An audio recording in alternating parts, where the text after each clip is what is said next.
Hello అండి. Nighties ఎన్ని తీసుకుంటున్నా సరే అవి పోతూ ఉన్నాయి. అంటే జిప్పులు ఊడిపోవడమో లేకపోతే చీకిపోవడం, కలర్ పోవడం, అలా నైటీస్ అనేవి తీసుకుంటూనే ఉన్నాను. కానీ ఒక నైటీ తీసుకుంటే ఇంకొక నైటీ పోతుంది. అలా పోయిన మంత్లోనే ఒక 2 నైటీస్ తీసుకున్నాను.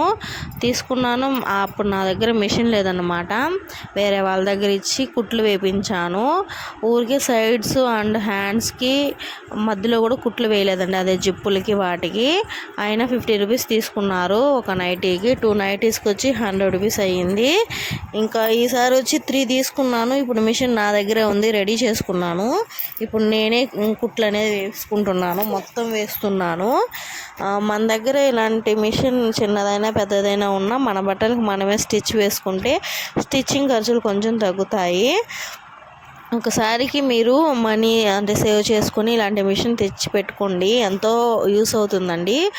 ప్రతి ఒక్కరికి యూస్ అవుతుంది. మనం చిరిగిపోయిన బట్టలైనా సరే, పిల్లల బట్టలైనా సరే, ఏదో ఒకటి కుట్టుకోవచ్చు.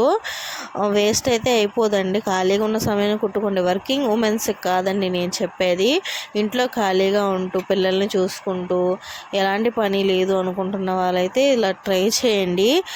మీరు మీ బట్టలు వాటిని కుట్టుకుంటూనే ఎవరైనా ఇస్తే వాటికి కూడా కుట్లు వేసి ఎంతో 10-20 సంపాదించుకున్న ఏదో ఒక దానికైతే వస్తుందని నా ఫీలింగ్. నేనైతే ఇంతవరకు ఎవరికి కుట్టించలేదు, అంటే నా దగ్గర ఎవరు ఇవ్వలేదులేండి, ఫ్రీ. ఇంకొచ్చి ఈ 3 నైటీస్ కుట్టడానికి నాకు 2 డేస్ పట్టింది. అంటే కంటిన్యూస్గా కుడితే ఎంత గంటలో పని. కానీ పిల్లలు ఉన్నారు కాబట్టి వాళ్ళని చూసుకుంటూ వాళ్ళు నిద్రపోయినప్పుడు అలా కుడుతూ ఉన్నాను. ఒకటి ఏంటంటే, మీరు బయట బైకుల్లో కానీ అంటే బండుల్లో వీధుల్లో అమ్మే వారి దగ్గర నైటీస్ తీసుకున్నప్పుడు వాటిని కుట్లు వేసుకున్న తర్వాత ఒక 10 నిమిషాలు నీళ్ళల్లో నానబెట్టి, అంటే అలచండి, అలవడం అంటారు. తర్వాత ఎండబెట్టి ఆరిన తర్వాత యూస్ చేసుకోండి. ఎందుకంటే తిరుగుతూ ఉంటారు కదా, దుమ్ము ధూళి అనేవి పడుతూ ఉంటాయి. షాప్లో అయితే అంతగా పడుతాయో లేమో తెలియదు, కానీ బైక్లో తిరిగే వాళ్ళు అంటే బట్టల పైన కంపల్సరీగా దుమ్ము అనేది పడుతుందండి. నేనైతే ఎప్పుడు బయట నైటీస్ కానీ డ్రెస్సులు ఏమైనా కొన్నా కానీ ఒకసారి వాష్ చేసుకొని మళ్ళీ వేసుకుంటాను. ఈ నైటీ అయితే బాగుందండి, అందుకే కింద కొంచెం లెంత్ పొడిగైందని కట్ చేశాను. అంటే దేనికైనా యూస్ చేసుకుందామని.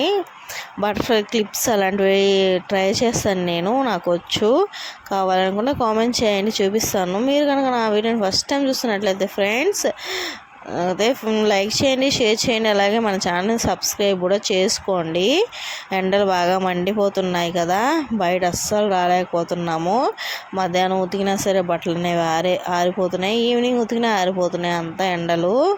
ఈ ఎండలకి తట్టుకోలేకపోతున్నాం. వర్షాలు వచ్చినా తట్టుకోలేం, ఎండలు వచ్చినా తట్టుకోలేం. ఏంటో వర్షాలు వచ్చినప్పుడు ఎండ వస్తే బాగుండు అనిపిస్తుంది, ఎండ వస్తే వర్షం వస్తే బాగుండు అనిపిస్తుంది, కొంచెం చల్లగా ఉంటే. మనుషుల మెంటాలిటీ అంతే లేండి.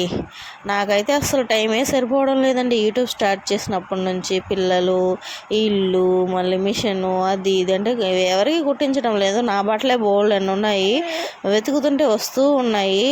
ఏదో పాతాళంలో నుంచి వచ్చినట్లు వస్తున్నాయండి. సరే కానీ మరి లంచ్ అయిందా? మీరైతే ఇవాళ ఏం కర్రీస్ చేసుకున్నారు అనేది కామెంట్ చేసేయండి ఫ్రెండ్స్. అంతే అండి ఈ వీడియో. Bye bye friends.